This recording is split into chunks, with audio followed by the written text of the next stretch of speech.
Hello once again, boys and girls, and welcome to another episode of Two Geeks and a Dog. And in this episode, I am playing Assassin's Creed Rebellion. It's a mobile game, which is also an action RPG and gacha type game. One of those games where you gather shards of heroes in order to unlock them and bolster the ranks of your rebellion. So, in the last episode, I went over all of the rooms in the HQ, and I forgot to mention two very important rooms. So I'm gonna go over them real quick, and then I'm gonna talk about a time-limited event that I'm very excited about. But so before we go on, let me just go through those two rooms that I missed, which are, of course, the training room, because after your heroes go out and do their missions and gather experience, you're going to want to bring them to the training room in order to level them up. And for this case, I'm going to choose one of my lower heroes. Who are we going to level up today? Maximo. Yeah, I'll level up Maximo. One other thing that I learned was there's a third stat that we have to pay attention to. Aside from the combat skills, the combat stats, and that is the learning stat. So we already went over production stat, the one that helps producing intel and gold. We also went over the crafting skill, the one that helps in making crafting more efficient.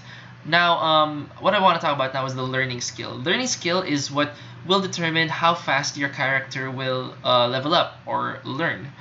And if you read the exact description all the way here in the bottom, learning is the hero's ability to learn or teach new techniques in training or in ceremony rooms. And these are the stats that will be affected by the two functions of these two rooms that we're going to be using in this video. So like I said, I'm going to go over to Maximo. Now I'm gonna have to use some codex pages, give him some reading material, and help him level up. I'm at Brotherhood level 9 right now, so yeah, maybe that's enough. And then it's gonna take 47 minutes and 19 seconds to make him level up to level 8. I'm gonna keep him at level 8 for now because the rest of my heroes are just level 8, so that he's in status quo. And there you'll see him walking over to the training dummy, whip out his sword, do some stretching for a bit, and then he will have at it. There you go. He's gonna do that for an hour, or around 47 minutes, and then after that he'll come out as a new man. Let me just gather the resources over here and over here. Last video, I also talked about the resources, which are intel, which is basically your energy to do missions, and money, which is money. And then for that last room that we forgot to mention, it's the ceremony room. This is the room that you're going to want to go to when you collect enough shards to promote a hero. At the moment, I don't think I don't have enough shards yet. I'm very close to unlocking Hamid. And it says right here, I do not have enough DNA fragments. But if I did, which would be 4 more, I just need a couple more because I want to level him up. I want to have a disarming specialist with me. But for now, let's wait. And then when that does happen, you're going to have to assign 2 or more people to help him, basically attend the ceremony. They're going to be basically praying or teaching them, passing on their wisdom. And that's where the learning skill will come into play. The bigger the learning skill of the people attending the ceremony, the faster the ceremony will take, because these ceremonies take quite a while. I'll see later if I can do actually, you know what? Why don't we just hop over to the missions, and I'm gonna see if I can get a couple of shards for Hamid.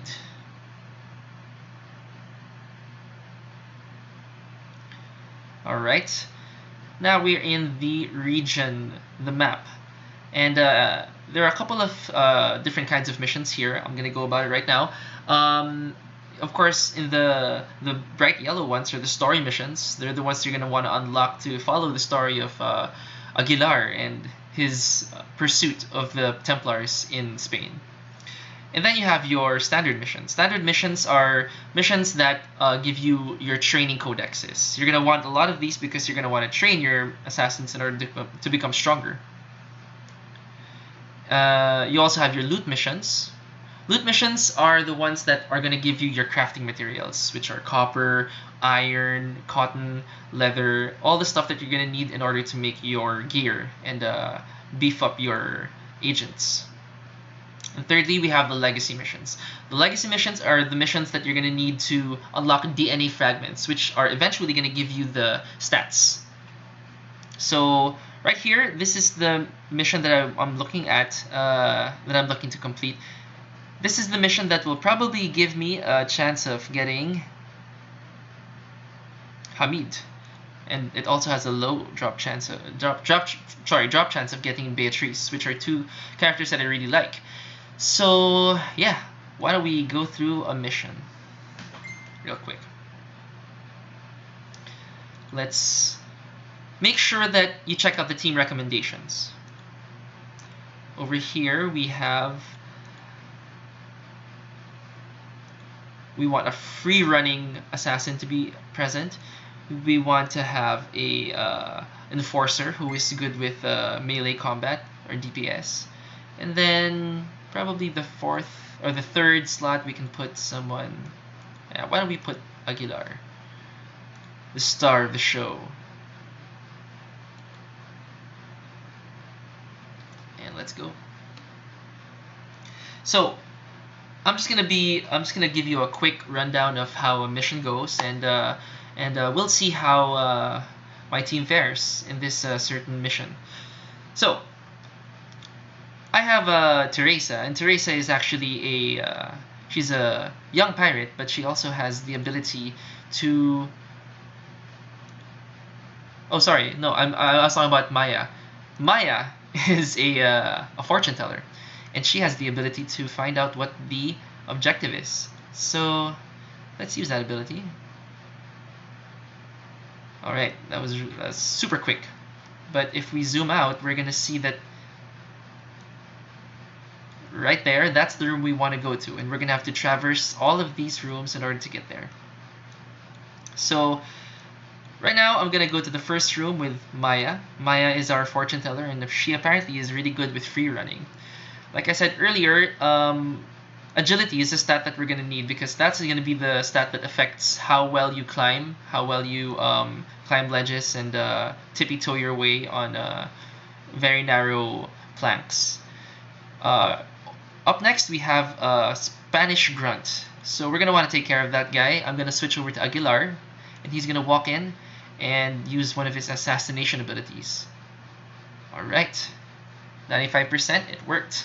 And every time that you do these things, you're going to want to take a look at the percentage of success. So if I go here, still using Aguilar, I have two options. I might want to hide over here in this what is this, a closet or something, and I can assassinate him from here with a 77% chance of success, or I could go over here with an 81% of success. Or, of course, there's always the option of confronting him directly. I only have 3 uses of the assassination, and I'm going to want to save the rest of my charges. So what I'm going to do is I'm going to confront the Grunt directly. So I'm going to use his special ability on cooldown, and that takes care of him. So moving on, I see the next room has a free running challenge, and Maya, oh actually Aguilar has the best chance. So I'm going to go in with Aguilar. Of course, in the spirit of trying to... I can always use my ability, which is also a consumable 5 tries, but it's exactly the same amount if I just use my normal skill. So I'm just going to use my normal skill, Tippy Toe. And he did that pretty well. Okay, now I have a choice of either going to this room up here or this room down here. The only difference is if I go to this room, I have a chance of opening this chest, which may contain some interesting loot. So I'm going to try going here. Right now, I'm going to go up here and try to avoid the assassin. The guard. I'm sorry. Okay. So that gives us access to this room. Okay, I'm just gonna check my chances with the others, with the other characters, and Aguilar still seems to be the most equipped. Okay, yeah, why don't we use another assassination attempt? Alright, and then he's gonna break open this chest. If I had a specialist who had this arm ability, he would be able to help me open this without destroying the loot, which is why I got only partial loot in that attempt. So let's go back to Maya. Maya is gonna use one of her 5 free running ability attempts. The name of that ability right here is Free Running Master. So, okay, let's take a look at Free Running Master. So, Free Running Master enables you to masterfully navigate the environment, and agility impacts the rate of success. Extra actions can be Leap of Faith, Wall Climb, Lift, and Zipline. So these are all free actions, but these are the ones that require you to use your free running ability. So let's use it as she tippy-toes her way. Alright. And then the next one is going to be 2 flights of columns, and then I'm going to have to encounter a Spanish Agile at the end. So let's use Aguilar since he's the one that has the assassinations handy. So free run, and at the very end, he spotted me, so I'm just gonna use my abilities to knock the living daylights out of him. Great. All right, so we're in our last room, and now I'm gonna use Teresa so we can just sort of give you an idea. These 2 characters that I've been using the whole mission, they were both assassin or shadow type characters. Maya is a shadow type with a navigation subtype, which means she's very good with free running. And Aguilar is another shadow type, but his specialty is assassination, which is why he was the one who was doing all of the assassination attempts. Right now, I'm gonna be using my enforcer. The enforcers are like the bruisers, the ones who handle combat head on, and she specializes in DPS. And if you take a look at it, she's actually also really good with AoE. But we won't be needing that for this mission. But let's just bring her in for shits and giggles. Alright, so this one is a dirty trick, which will decrease the accuracy of the enemy. Alright, and now I'm gonna use my hamstring, which is gonna give me a bleed. And then I'm gonna go on and hammer him to death. And that was the first mission. And now let's see if we're gonna get some Hamid shards of DNA. Or Beatrice. Either character are very useful characters, and I'm actually building up toward leveling up both. So, okay, so I got 3 shards of Hamid. So what I'm going to do right now is I'm going to talk about the new event, the Helix Rift event, Spears for Hire. Now, a short backstory. One of the main reasons why I got into this game is actually because of this event.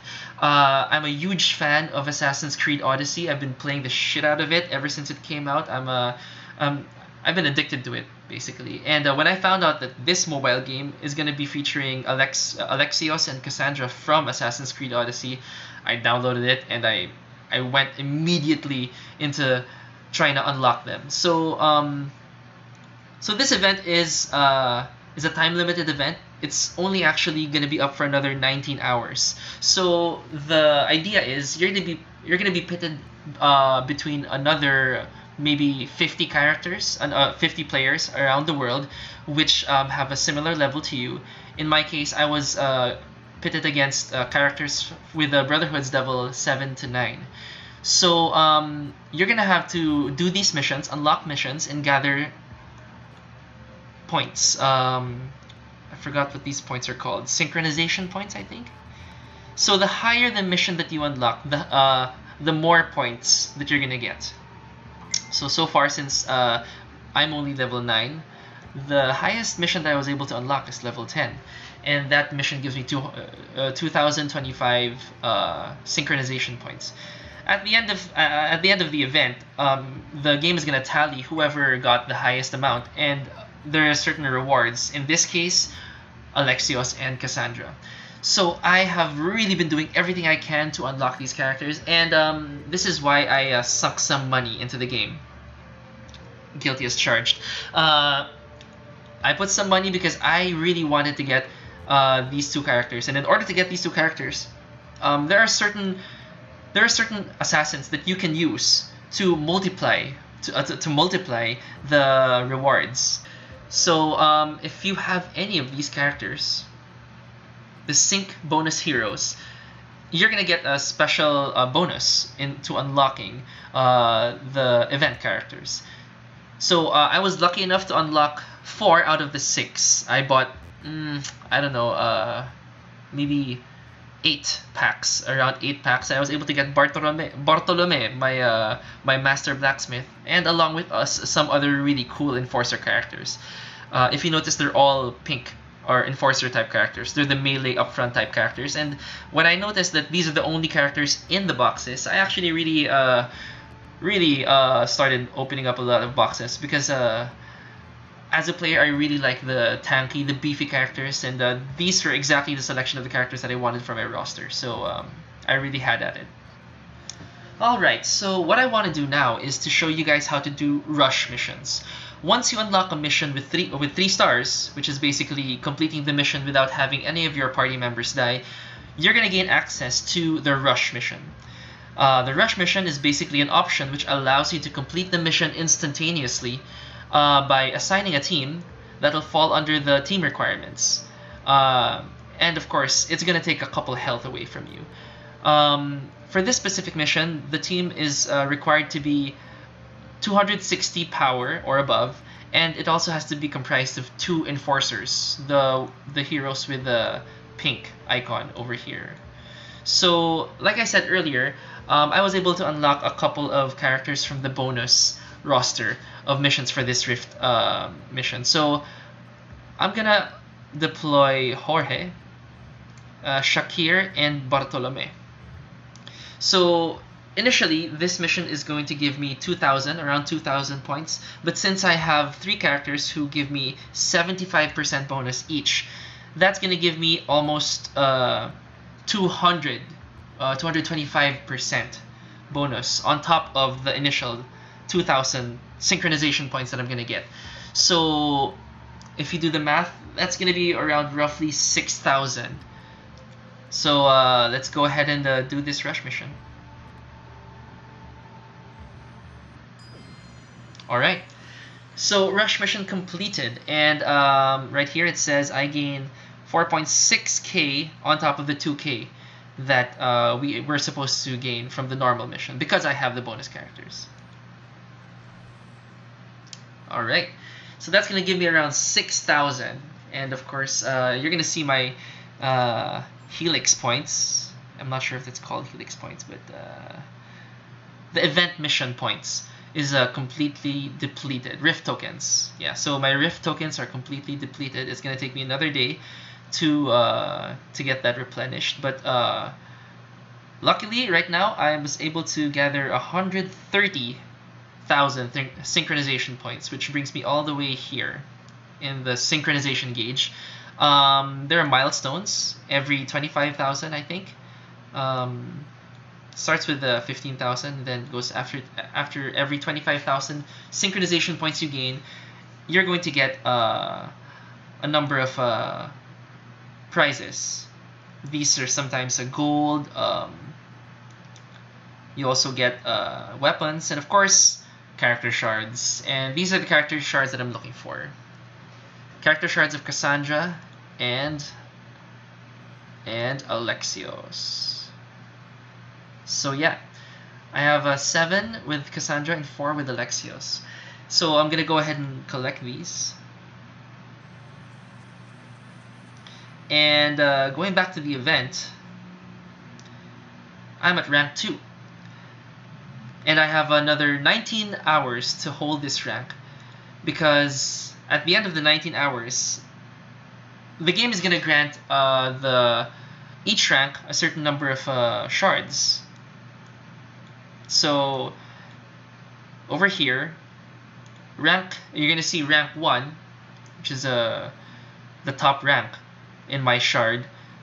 he's gonna get 40 Cassandra shards or DNA fragments and 40 Alexios fragments. So basically, that's enough to unlock both characters and get them probably to level 2.